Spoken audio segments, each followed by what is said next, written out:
Dice, cuando hayan acabado su testimonio o cuando estén a punto de terminar su testimonio ¿cómo? En silicio, con luz opaca, la bestia que sube del abismo es Francia. Hará, ¿qué cosa? Guerra contra ellos. ¿Contra qué? Contra los dos testigos. Y los vencerá y los matará. Iban a extinguir completamente por un periodo de tiempo la luz de los dos testigos. Ya ni siquiera la luz titilaba. La bestia del abismo, que representa Francia en la Revolución Francesa, se levantó en contra de la Biblia. Extinguió su luz. ¿Por qué? Le voy a explicar por qué. Es muy sencillo. Durante los 1260 años, el papado había mantenido a la gente en ignorancia de las Escrituras. Por lo tanto, ellos pensaban que lo que enseñaba la iglesia era lo que enseñaba la Biblia. Pero vieron el desastre de la iglesia, lo que había hecho la iglesia. Y por lo tanto dijeron, no solamente vamos a acabar con la iglesia, sino que vamos a acabar con la Biblia, porque la Biblia y la iglesia son lo mismo. ¿Me están entendiendo lo que estoy diciendo? Ahora, Elena White, escuchen bien, vinculó la supresión de la Biblia por el papado con los eventos anárquicos de la Revolución Francesa. La supresión, escuchen bien, la supresión de la Biblia fue la causa y la Revolución Francesa fue el fruto. Escuchen esta cita del Espíritu de Profecía. La guerra que se hizo en Francia contra la Biblia durante tantos siglos, porque Francia era la peor de todas las naciones en prohibir la Biblia y castigar a los que tenían Biblias y a los que leían la Biblia. Dice ella, la guerra que se hizo en Francia contra la Biblia, esa es la causa. Durante tantos siglos, culminó en las escenas de la revolución. Ese es el fruto. Cuando el papado ocultó la Biblia, la gente andaba en tinieblas y como fruto vino la Revolución Francesa, la anarquía. Y luego escribe, esa terrible insurrección del pueblo no fue sino el legítimo resultado de la supresión de las Sagradas Escrituras por Roma. ¿Están entendiendo el proceso? El papado prohibió acceso a las Escrituras, mantuvo las Escrituras a oscuras en un idioma que la gente no podía entender. Como resultado, la luz de la Biblia brillaba, titilaba en forma opaca. La gente estaba en ignorancia.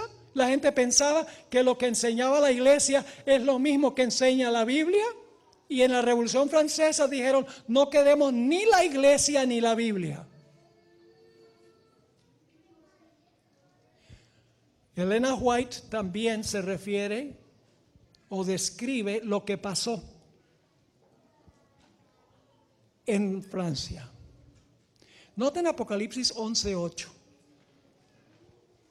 Hablando de los dos testigos y sus cadáveres estarán en la plaza de la grande ciudad, hablando particularmente de París, que en sentido espiritual, es figurativamente, simbólicamente, alegóricamente, se llama, ahora escuchen los nombres simbólicos de la gran ciudad, particularmente de París, pero en una forma más amplia de Francia. Dice, se le llama ¿qué cosa? Sodoma y Egipto, donde también nuestro Señor fue crucificado. Y usted, pero pastor, Cristo no fue crucificado en Francia. Sí fue crucificado en Francia. No personalmente, estamos hablando simbólicamente aquí. Yo pregunto, ¿quién es la palabra de Dios? ¿Cuántos creen que Jesús es la palabra de Dios? ¿Cuántos creen que la Biblia es la palabra de Dios? ¿Cómo fue crucificado Jesús en Francia? Por el testimonio de la Biblia. ¿Están entendiendo o no? Estamos hablando simbólicamente. Cristo no murió en París, Cristo no murió en Francia, pero fue crucificado en Francia, porque el Antiguo Testamento y el Nuevo Testamento fueron muertos. Dicho sea de paso, ¿saben lo que representa el abismo? ¿Dónde queda el abismo? Abajo. ¿Saben que las direcciones del compás de Dios son el oriente y el norte? El oriente y el norte son los puntos de compás de Dios. ¿A dónde habita Dios? En el cielo, ese es el norte. ¿Verdad? ¿Es el norte? Claro que sí. En el Salmo 48, 1 y 2 dice que la ciudad de Jerusalén queda a los lados del norte. Lucifer quería ocupar el trono de Dios a los lados del norte. El norte es para arriba. El oriente es a la mano derecha, el occidente a la mano izquierda y el sur abajo. ¿Por qué es el oriente, son el oriente y el norte los puntos de compás de Dios? Porque en el oriente comienza la luz.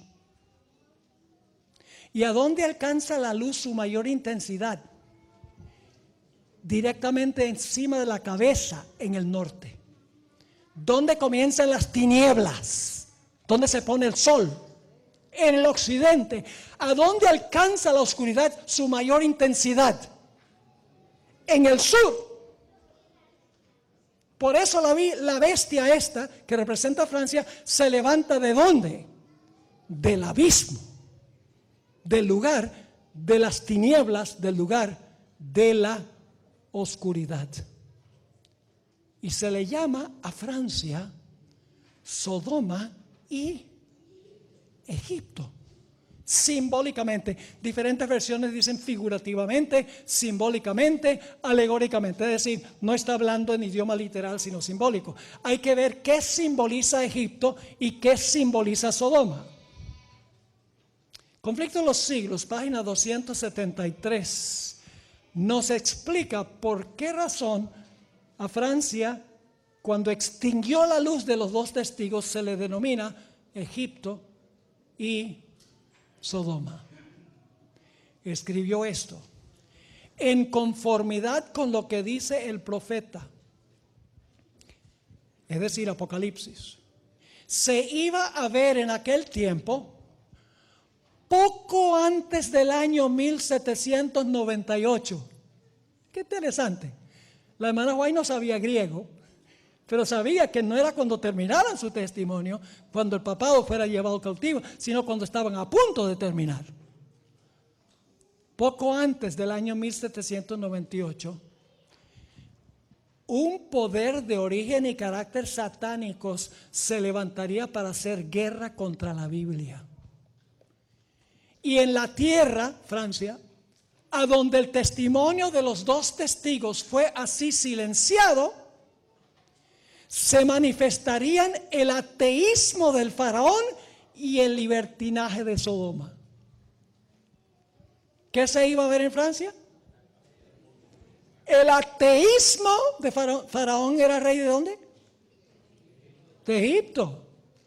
Se iba a mostrar el ateísmo de Faraón y el libertinaje de dónde? El libertinaje de Sodoma. Y luego ella dice, esta profecía se cumplió de un modo muy exacto y sorprendente en la historia de Francia. Y luego ella explica un poco más detenidamente lo que significa la palabra Egipto. La página 272 ella escribió, de todas las naciones mencionadas en la historia de la Biblia, fue Egipto la que con más osadía negó la existencia del Dios vivo y se opuso a sus mandamientos. ¿Verdadero o falso? ¿Qué dijo Faraón? Yo no conozco a Jehová y no dejaré ir a su pueblo. Ateísmo. Sigue diciendo, ningún monarca jamás se atrevió a manifestar una rebelión tan abierta y altanera contra la autoridad del cielo como el rey de Egipto. Cuando se presentó Moisés ante él para comunicarle el mensaje del Señor, el faraón contestó con arrogancia, ¿quién es Jehová para que yo oiga su voz y deje ir a Israel? Yo no conozco a Jehová, ni tampoco dejaré ir a Israel. Y luego ella explica, esto es ateísmo. Y la nación representada por Egipto iba a oponerse de un modo parecido a la voluntad del Dios vivo y a dar pruebas del mismo espíritu de incredulidad y desafío. ¿Por qué se le llama Egipto a Francia? Porque manifestó un espíritu ¿qué? Ateo. ¿Qué imagen de Dios dio el papado durante los 1260 años? Un Dios tirano. Persiguió, quemó a los herejes. Los ricos prosperaron y los pobres vivían en enfermedad y en pobreza. Y cuando llegó el tiempo de la Revolución Francesa, la gente dijo, suficiente. Lo único es que creían que la iglesia y la Biblia eran lo mismo. Y por lo tanto, acabaron con el papado y acabaron también con la Biblia, que ellos creían que la Biblia era lo que enseñaba el papado. Ahora, la hermana White también amplía por qué se le llama Sodoma. En el conflicto de los siglos, página 272, ella escribió, la gran ciudad también se compara simbólicamente con Sodoma. La corrupción de Sodoma, al quebrantar la ley de Dios, se manifestó especialmente en una vida desenfrenada. En un momento le voy a leer algunas citas sobre lo que ocurrió en la Revolución Francesa, en París primordialmente. Y este pecado sería también la característica sobresaliente de la nación que cumpliría lo que especificaba este pasaje. Francia presentó también la característica que más distinguió a Sodoma.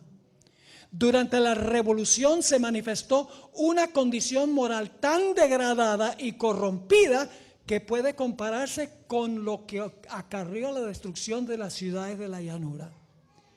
Y el historiador presenta juntos el ateísmo y la prostitución de Francia tal como nos lo da la profecía. ¿Recuerdan los pecados de Sodoma en lo que estudiamos? ¿Qué clase de pecados tenían? Obviamente el incesto, porque eso lo aprendieron las hijas de Lot. ¿Imperaba el homosexualismo en las ciudades de la llanura? ¿Cómo no? Y si leen en Judas 7, habla de los pecados morales, los pecados sexuales que caracterizan al mundo de hoy en día. ¿Por qué caracterizan al mundo de hoy en día? Si la gente hoy en día aceptara la luz de la Biblia, ¿estaría defendiendo 1000 géneros o 100 géneros el matrimonio homosexual? ¿Estarían defendiéndolo? Si aceptaran la luz de la Biblia, no. Porque dirían, hay que regresar al plan original de Dios. Pero cuando Satanás lleva a la gente a dudar de la autoridad de la Biblia, dice, eso es para el tiempo de la infancia, eso es para los anticuados, para los viejitos. Como resultado viene lo mismo que sucedió con la supresión de las escrituras por el papado. ¿Recuerdan también que Sodoma no fue hospitalaria? ¿Oprimió a los pobres? ¿Recuerdan eso? No ayudó al menesteroso y al pobre. Escuchen la descripción que da la hermana White. En el conflicto de los siglos, página 281, ella escribió: los ricos no tenían quien los reprendiera por la opresión con que trataban a los pobres. Y estos nadie los aliviaba de su degradación y servidumbre. Degradación y servidumbre. El egoísmo de los ricos y de los poderosos, es decir, los enchufados, los del élite, se hacía más y más manifiesto y avasallador. Por varios siglos el libertinaje y la ambición de los nobles habían impuesto a los campesinos extorsiones agotadoras. El rico perjudicaba al pobre y éste odiaba al rico. ¿Pasa eso hoy en día? Hay una guerra de clases hoy en día. Sigue la cita. En muchas provincias sucedía que los nobles eran dueños de la tierra y los de las clases trabajadoras simples arrendatarios.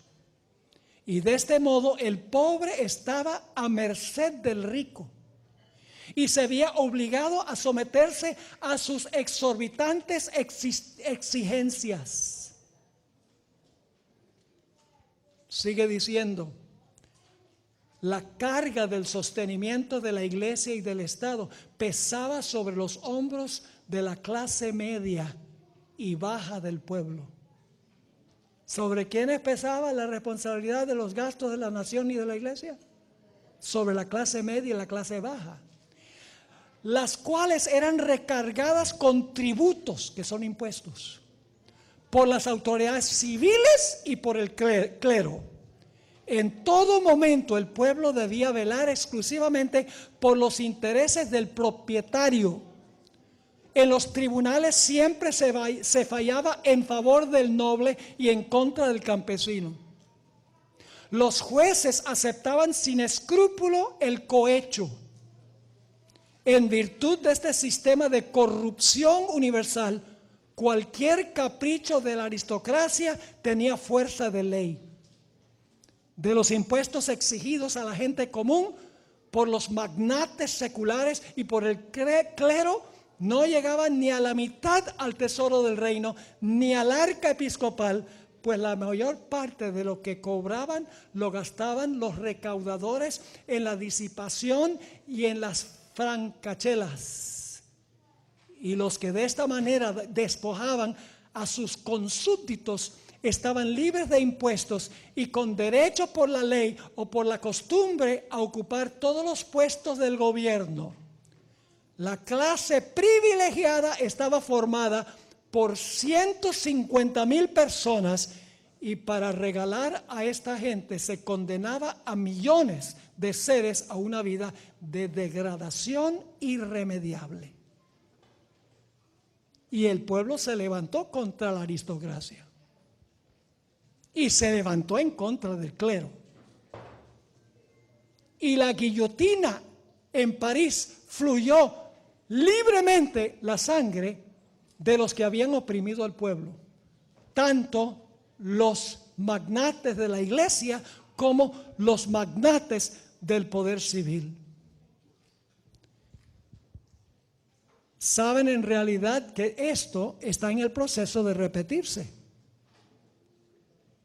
Y va a alcanzar su clímax al final de la historia. Un capítulo de Apocalipsis que casi no se estudia es el capítulo 18. El capítulo 17 habla de la caída de la ramera, de la caída de las hijas de la ramera, de la caída de los reyes, del secamiento de las aguas que apoyan a la ramera. Pero el capítulo 18 dice que los comerciantes de la tierra se van a levantar en contra de Babilonia por haber oprimido a los de clase media y a los de clase baja. Eso fue lo que pasó. Y saben que el socialismo o el comunismo traza su origen a la Revolución Francesa. Una reacción de los pobres en contra de los burgueses. No estoy diciendo que es correcto la reacción de la gente, porque la reacción está mala como la opresión. El rechazo de la Biblia y la inmoralidad libertina produjo como resultado la idolatría. Escuchen, aquí estamos en Romanos 1. Cuando se niega a Dios, ¿qué sucede? ¿Qué sucede cuando se niega a Dios? Oh, viene toda clase de actos inmorales. Y luego viene la idolatría y la adoración falsa. Escuchen lo que la sierva de Dios dice en cuanto a Francia en el conflicto de los siglos, página 278. Al ser presentada la diosa de la razón en París, al ser presentada la diosa ante la convención, la tomó el orador de la mano y dirigiéndose a toda la asamblea dijo: mortales, cesad de temblar ante los truenos impotentes de un Dios que vuestros temores crearon. ¿Practicaron la idolatría en Francia? Entronizaron a la diosa de la razón. Y les dijo el jefe de la asamblea en Francia: cesad de temblar ante los truenos impotentes de un Dios que vuestros temores crearon. No reconozcáis de hoy en adelante otra divinidad que la razón. Falsa adoración, idolatría, por negar a Dios el Creador, vida inmoral. Eso es lo que sucede si se suprime la Biblia o si se mantiene en un idioma que la gente no entiende, o si la gente dice que la Biblia es anticuada, es para una época arcaica. ¿Cómo le sucedió esto a Francia? La respuesta es que Francia sembró el viento de la ignorancia por prohibir la Biblia. Y como resultado, Francia cosechó el torbellino del ateísmo, el libertinaje, la idolatría y la falsa adoración. ¿Es eso lo que dice Romanos 1, sí o no? Lo estudiamos esta mañana. El idéntico proceso, y a eso va el mundo. Fíjense el Salmo 14, 1 y 2. Salmo 14, 1 y 2. Dice el necio en su corazón: no hay Dios. ¿Y cuál es el fruto de eso? A veces leemos el versículo 1 y no leemos el versículo 2. Dice el necio en su corazón: no hay Dios. ¿Y luego qué dice? Se han corrompido. ¿Qué pasa cuando uno dice que no hay Dios? Viene la corrupción. No hay Dios. Se han corrompido. Hacen obras abominables. No hay quien haga el bien. Jehová miró desde los cielos sobre los hijos de los hombres para ver si había algún entendido que buscara a Dios. El resultado de decir que no hay Dios es la anarquía, la inmoralidad en la sociedad que estamos viendo hoy. Por eso las iglesias se están vaciando hoy en día. ¿Saben por qué? Las iglesias se están vaciando por el mal testimonio que dan los ministros. No estoy hablando de la iglesia adventista ahorita. ¿Qué enseñan los ministros? No estamos bajo la ley, sino bajo la gracia. No solo eso, sino que predican un evangelio de la prosperidad. Le piden a los pobres de la iglesia, contribuyen y se compran unos jets que cuestan $50 millones.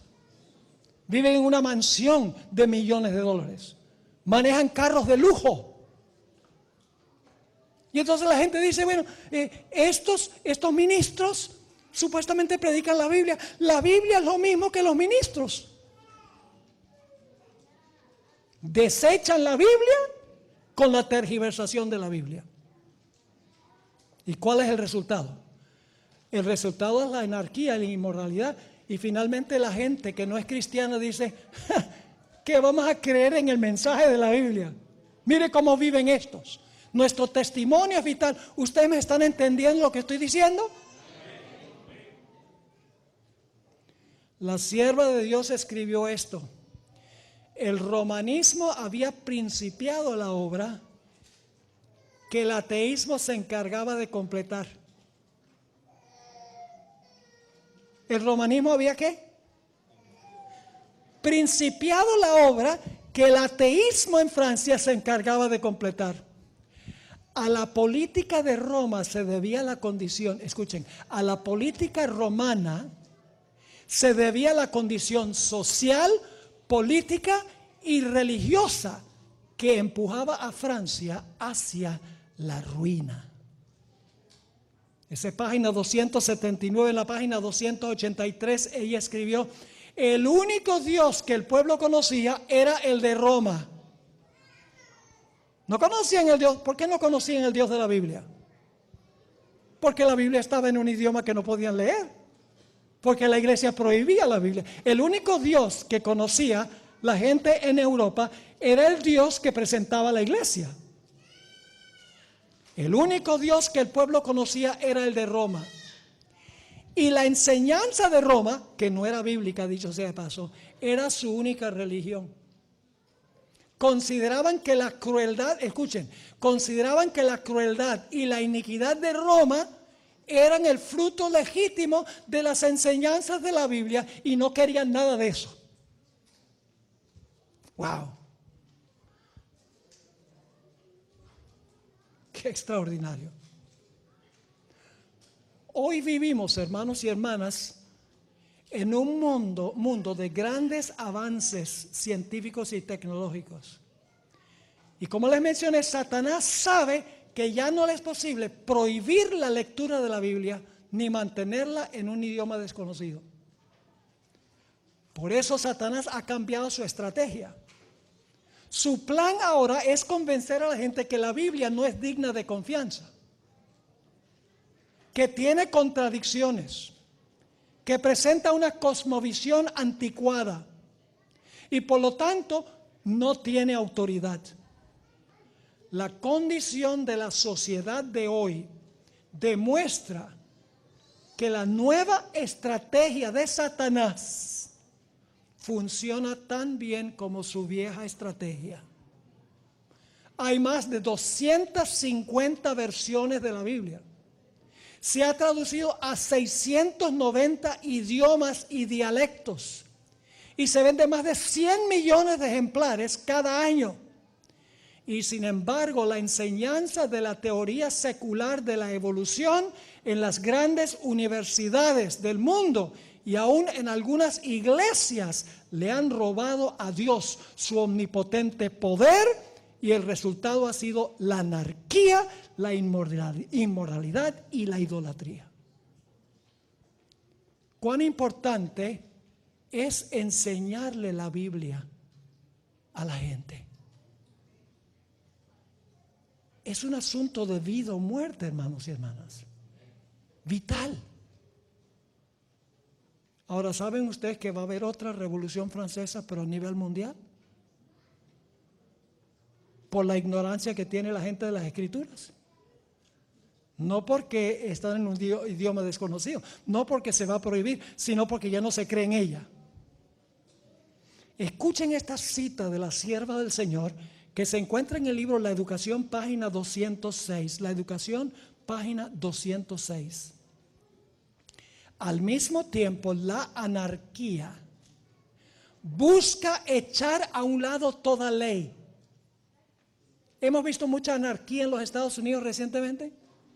¿No se han fijado en lo que ha sucedido en las grandes ciudades? Los saqueos de los almacenes. Los muertos cada fin de semana en Chicago, en Los Ángeles, otras ciudades. Prácticamente anarquía. Al mismo tiempo, la anarquía busca echar a un lado toda ley. No solo divina, sino también humana.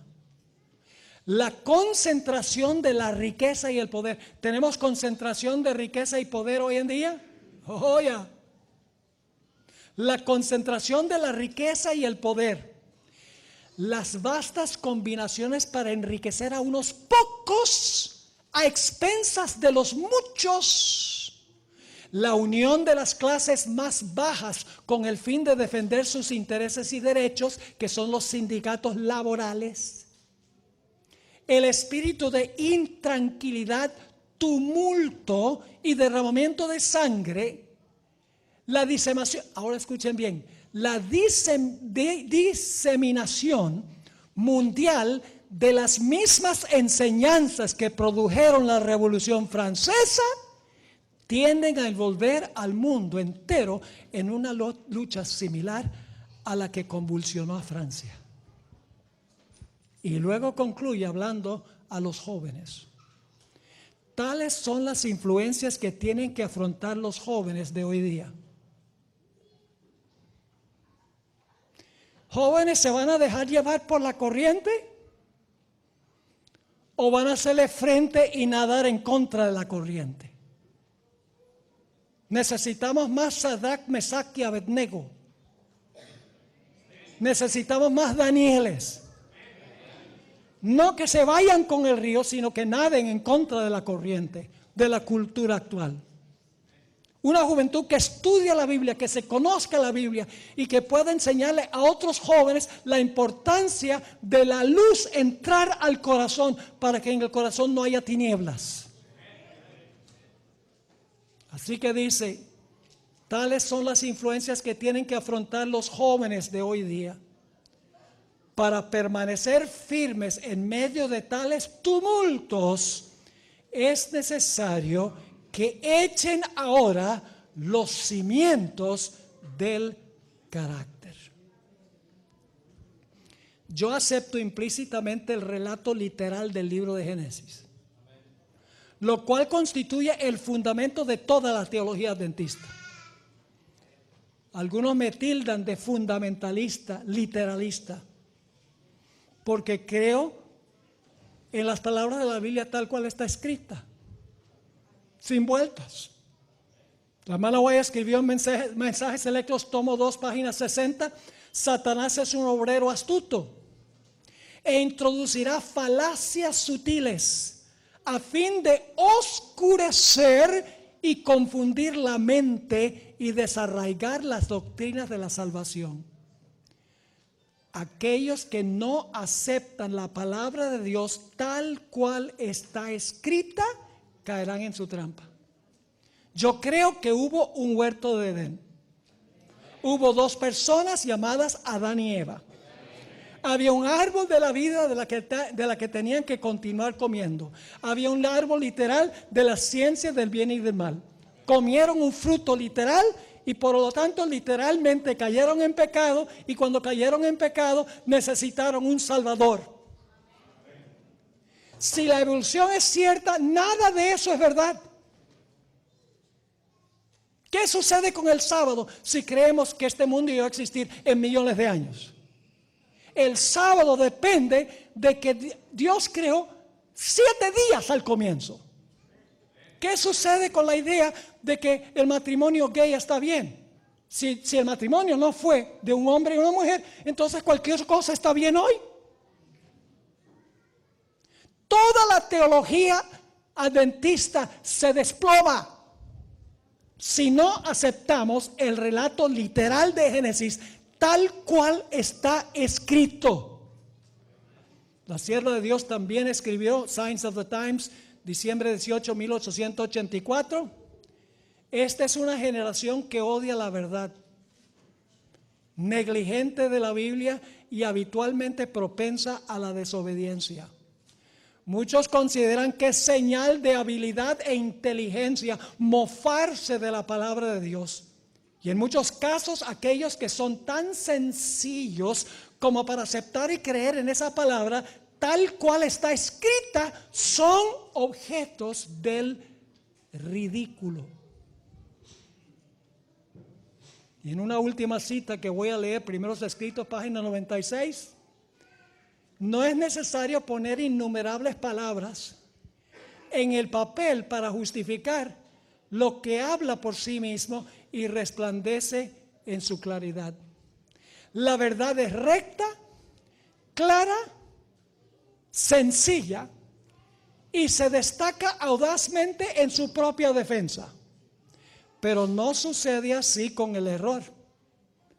El error es tan tortuoso y enredado que necesita una multitud de palabras para ser explicado en su forma torcida. Una cita muy interesante.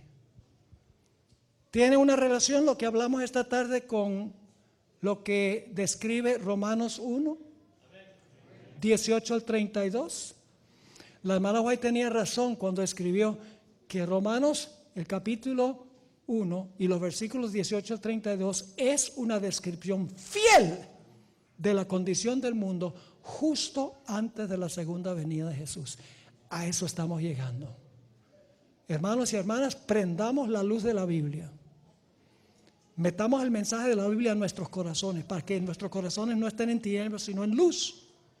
Y luego irradiemos esa luz a otras personas para que la luz pueda estar en su corazón también y puedan finalmente salvarse en el reino y estar allí con los redimidos.